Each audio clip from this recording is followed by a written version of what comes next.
You should answer the questions as you listen because you will not hear the recording a second time.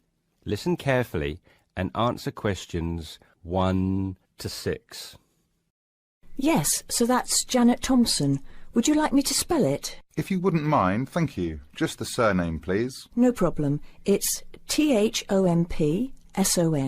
Great. Now, Janet, before we go through the openings I have here in front of me, might I just take a few more details to complete your profile on my system? Of course. What would you like to know? Well, let's start with your email address, please.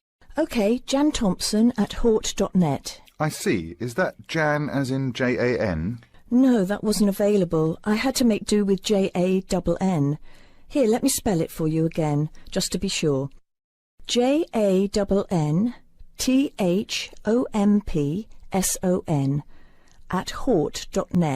Much obliged.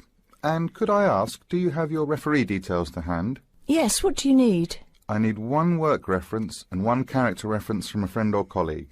OK, for a work reference, there's Jane Foote. She's my former boss at Bermuda Girls' School, head of English. OK. My personal referee is Monica Carbody. Mon and I have been best friends since we met in Bermuda in 1991, when she was deputy head of English under Mrs. Foote. Perfect. And you mentioned, of course, that you're an English teacher, but are there any additional subjects you're qualified to teach?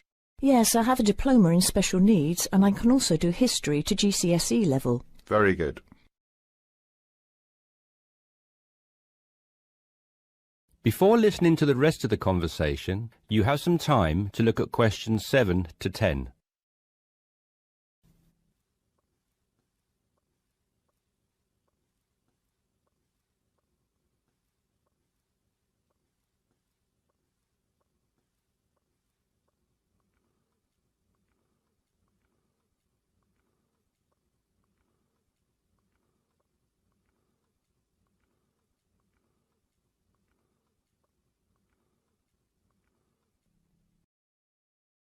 Now listen and answer questions 7 to 10.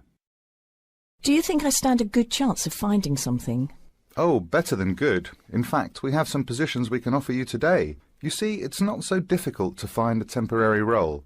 Tell you the truth, there are plenty of them around, but getting a permanent position will prove a little more trying, though.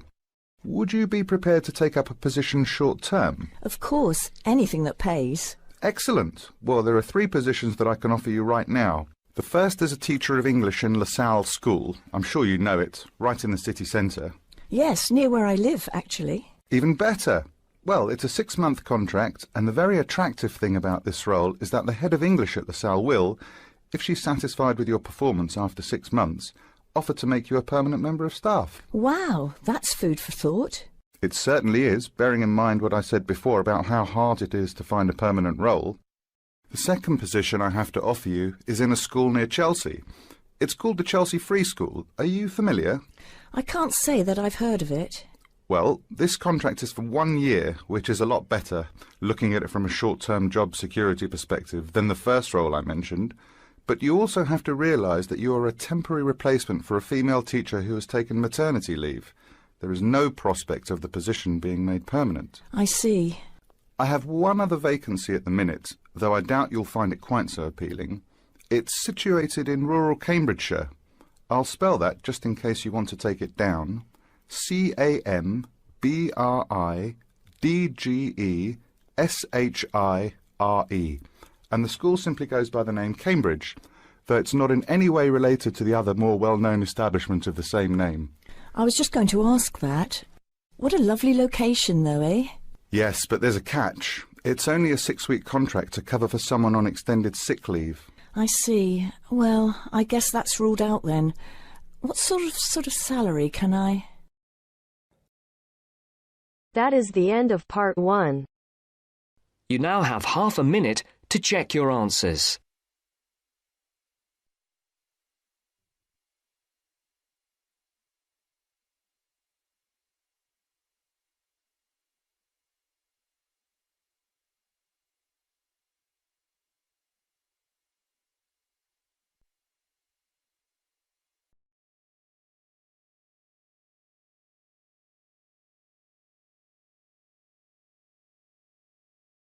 Now turns to part 2. Part 2. You will hear an accommodation officer telling students about different halls of residence. You now have 30 seconds to read questions 11 to 15.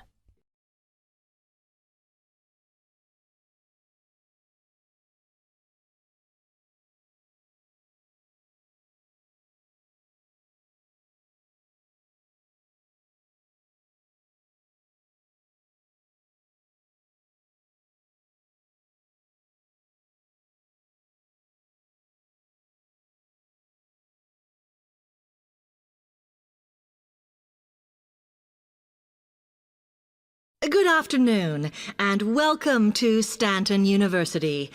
I'm here to tell you about the various halls of residence we have available, should you choose to come here. We aim to offer accommodation in halls to all first-year students, and you'll find there's a good variety to choose from. First of all, there's Brown Hall, which, as you'll see, is not the most modern of buildings, but it is very popular with some students. It's got a good sense of community, some nice refurbished kitchens, and unlike the other halls, it has recently had a gym built in its basement. Another option is Blake Residence, which is built like a large house, and so everybody cooks and eats together.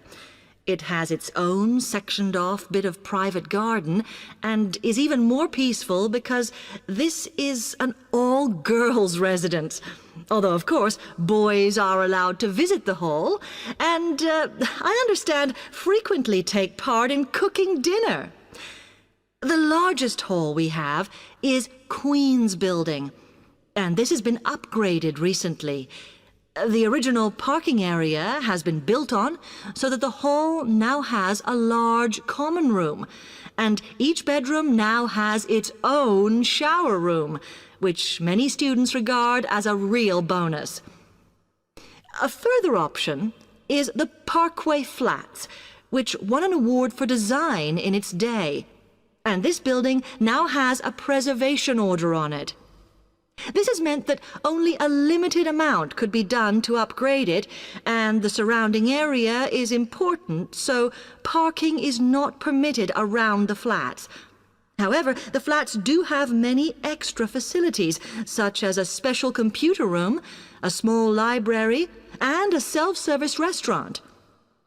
The cost of breakfast, lunch, and dinner is covered in the fees for this hall, so it does look a bit more expensive.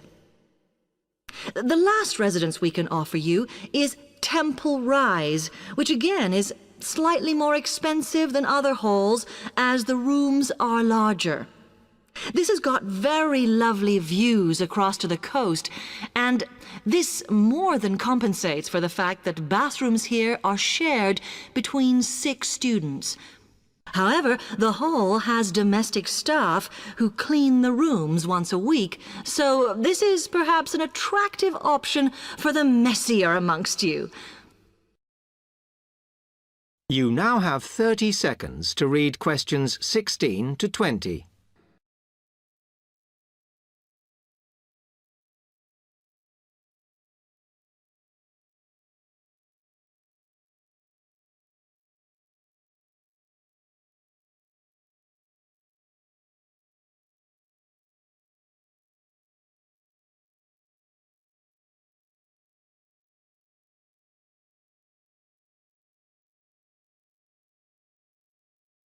Now, if I can just show on this wall map here where they all are, you might like to go and have a look round. If you come into the main university entrance, at the first junction, you'll find that Brown Hall is on the corner opposite the theatre. So you're nice and near the station here, though I think it can get a bit noisy with traffic. The same applies to Blake Residence, which is directly facing the junction to the university entrance. These halls are often used by medical students and such like, as they're out all day, so don't notice the noise. Anyway, if you then walk along Campus Road towards the main circle, you'll see the library on the corner And Queen's Building is just past that as you head north. You will find that it is quieter here, and you may get fewer visitors. By the way, the Circle is quite a feature of the campus, as it's set into the hills and has a brand new sports centre in the middle. It's worth going to look around it. Now, the Parkway Flats are on the opposite corner to the library, facing the Circle, as you head towards the main buildings. The main buildings are only about a 5-minute walk from here, and places in these halls go quickly, so my advice is to reserve your place as soon as possible. Then Temple Rise is inside the Circle, next to the sports centre, but further from the main university buildings. Now, if you'd like to go off and physically look...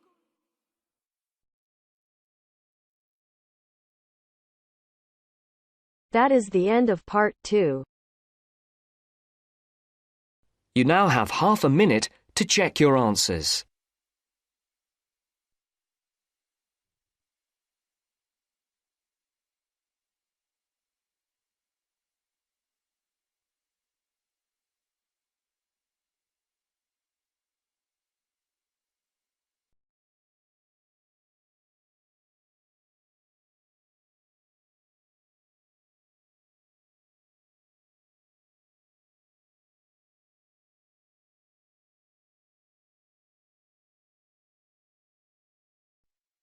Now turns to part 3.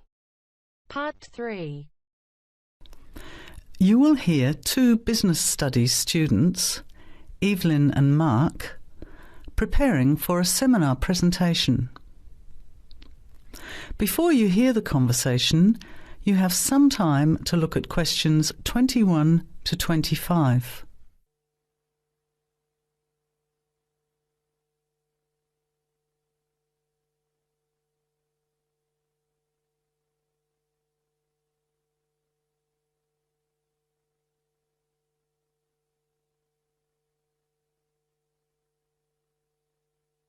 Well, I think the marketing of food would be a good topic.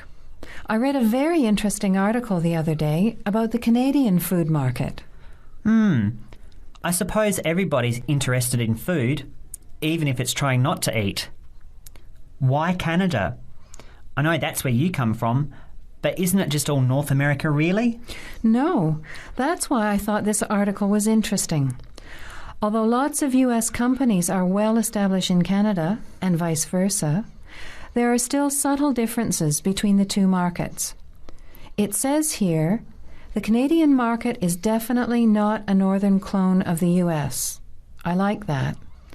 And it says that if you understand these differences, it can have a big impact on successful food marketing. So I know that Canada has a big French-speaking population in Quebec. Is this what they're referring to? Not only French and English speakers, there are many different ethnic groups in Canada. It's really quite multicultural. For example, Toronto has large Asian and Italian populations, and Vancouver's got a large Asian population too. And because Canada's population is small, these groups make quite an impact, introducing new styles of cooking. So you can see lots of unfamiliar vegetables and things in the markets, and new restaurants are opening every day. It's great if you love trying out new foods, as many people do. Which kinds of food are becoming popular? Well, some Asian food, I'd say, has been popular for quite a while, like Chinese.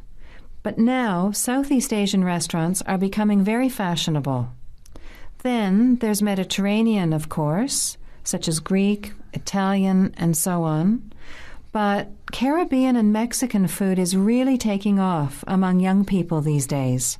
So are the supermarkets starting to stock the ingredients that are needed to prepare these foods at home? You know, all those unusual condiments and sauces. Yes, that's right. It's quite interesting going to the supermarket, isn't it? And noticing how they're introducing sections for foods of different nationalities. You can buy quite exotic products locally these days. The article mentioned that 80% of the Canadian retail market is controlled by 8 major national supermarket chains. so that when they introduce changes, they can happen quite rapidly. OK. Well, how are we going to organise this seminar then?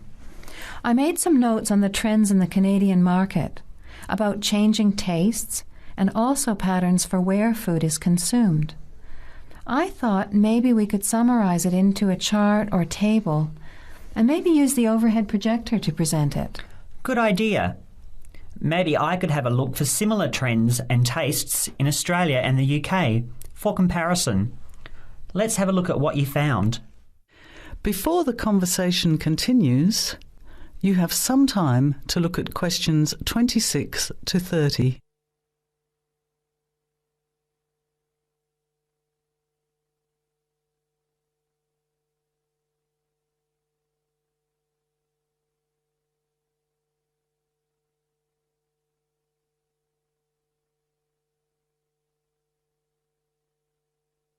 Now, as the conversation continues, answer questions 26 to 30.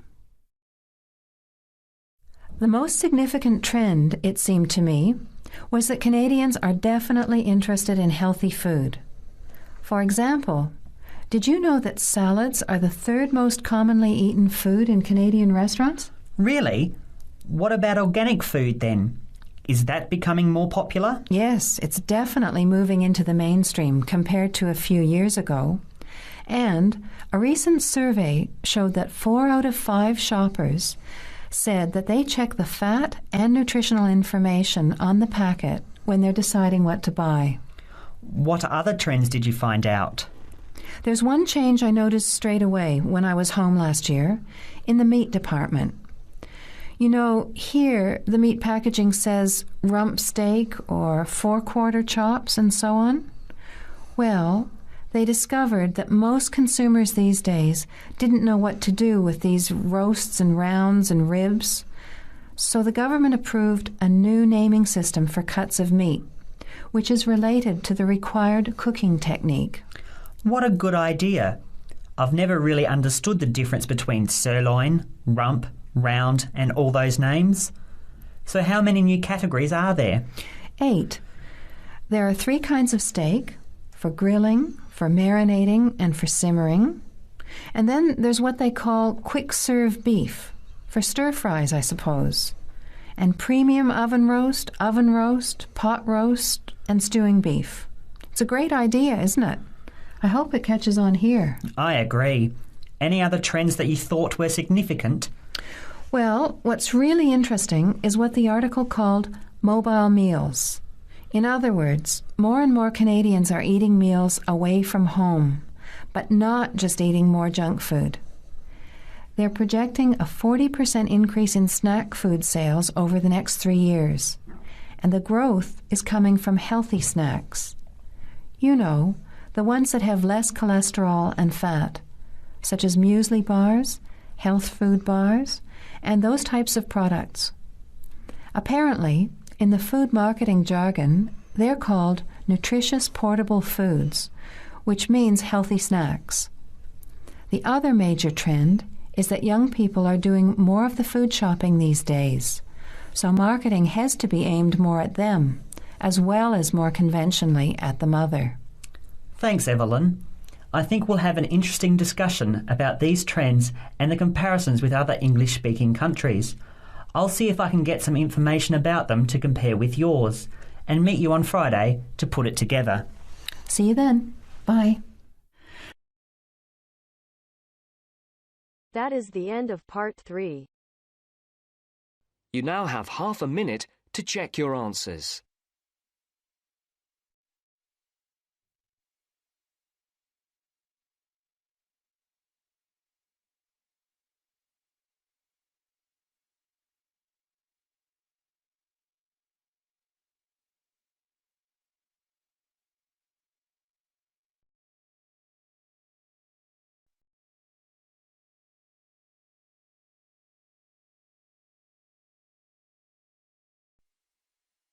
Now turns to part 4. Part 4. You'll hear a lecture on human civilization. First, you have some time to look at questions 31 to 40.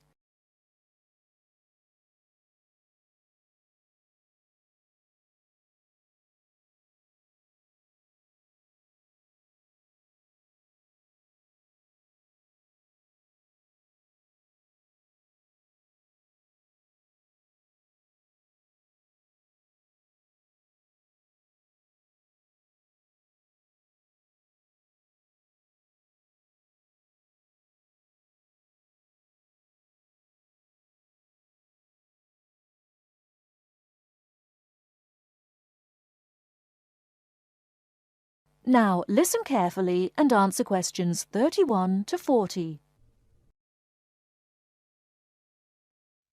Today in our History Series lectures, Professor Smith is going to introduce the history of human civilization. Welcome, Professor Smith. Good afternoon, ladies and gentlemen. Do you know when human civilization originated? And what's the development of human language? Well, the first two stages in the development of civilized man were probably the invention of primitive weapons and the discovery of fire, though nobody knows exactly when he acquired the use of the latter. The origin of language is also obscure. No doubt it began very gradually. Animals have a few cries that serve as signals, but even the highest apes have not been found able to pronounce words, even with the most intensive professional instruction. Apparently, a necessity for the mastering of speech is the superior brain of man. When man became sufficiently intelligent, we must suppose that he gradually increased the number of cries for different purposes. It was a great day when he discovered that speech could be used for narrative. There are those who think that in this respect, picture language preceded oral language. A man could draw a picture on the wall of his cave to show in which direction he had gone, or what prey he hoped to catch. Probably picture language and oral language developed side by side. I'm inclined to think that language has been the most important single factor in the development of man. Two important stages came not so long before the dawn of written history. The first was the domestication of animals. The second was agriculture. Agriculture was a step in human progress to which, subsequently, there was nothing comparable until our own machine age. Agriculture made possible an immense increase in the number of the human species in the regions where it could be successfully practiced. These were, at first, only those in which nature fertilized the soil after each harvest. Agriculture met with violent resistance from the pastoral nomads, but the agricultural way of life prevailed in the end because of the physical comforts it provided. Another fundamental technical advance was writing, which, like spoken language, developed out of pictures, but as soon as it had reached a certain stage, it was possible to keep records and transmit information to people who were not present when the information was given. These inventions and discoveries, fire, speech, weapons, domestic animals, agriculture, and writing, made the existence of civilized communities possible. From about 3000 BC until the Industrial Revolution, less than 200 years ago, there was no technical advance comparable to these. During this long period, man had enough time to become accustomed to his technique and to develop the beliefs and political organizations to appropriate it. There was, of course, an immense extension in the area of civilized life. At first it had been confined to the Nile, the Euphrates, the Tigris, and the Indus, but at the end of the period in question it covered much the greater part of the livable globe. I do not mean to suggest that there was no technical progress during this long time. There was progress. There were even two inventions of great importance, namely gunpowder and the mariner's compass, but neither of these can be compared in their revolutionary power to such things as speech and writing and agriculture. That is the end of part 4. You now have half a minute to check your answers.